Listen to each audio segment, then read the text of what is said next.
If you're making $1 million in New York City, or more than that, you can afford to pay 2% more. And the reasons you can afford to do so is because that money will be used to better your quality of life as well. Yeah. Because when I speak to the wealthiest New Yorkers, I hear concerns about the cleanliness of the city. I feel like he's dominating this conversation. It's very good. Questions of public safety. This money is the money that will be used to deliver on those things so that we can ensure that we have a return on investment for all of the money that we are raising and spending right here across the 5 boroughs. I want to talk to you about public safety because I hear from people that they don't feel safe walking home at night. There's drug addicts on the street, right around the corner here. You can walk around the corner and see people shooting up.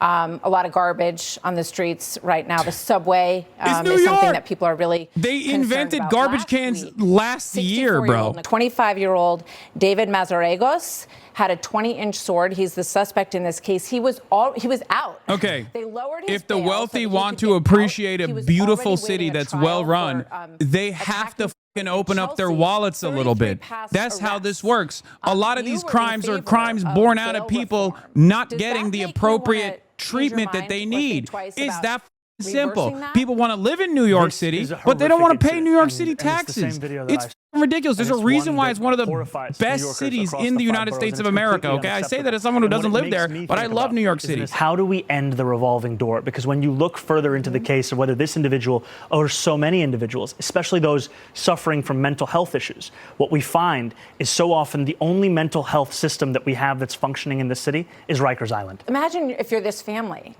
and they look at 33 prior arrests, and why? Why was this man on the street? What would stop him in your administration from being on the street? Because what we would do is actually address the systemic problems that would ensure that someone who goes through the system this many times is actually, his issues are addressed, the services are provided. I'll give you an example. Where would he be in your world? Where would he be? In a mental institution?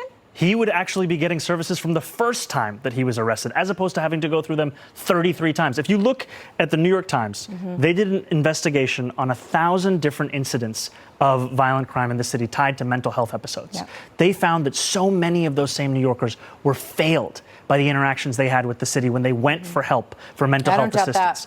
And that failure is a blight, it is a stain on our city, and it's a failure that I'm looking to fix. It costs $4,000 to have someone in Fountain House for a year. That's the cost of being on Rikers for 3 days.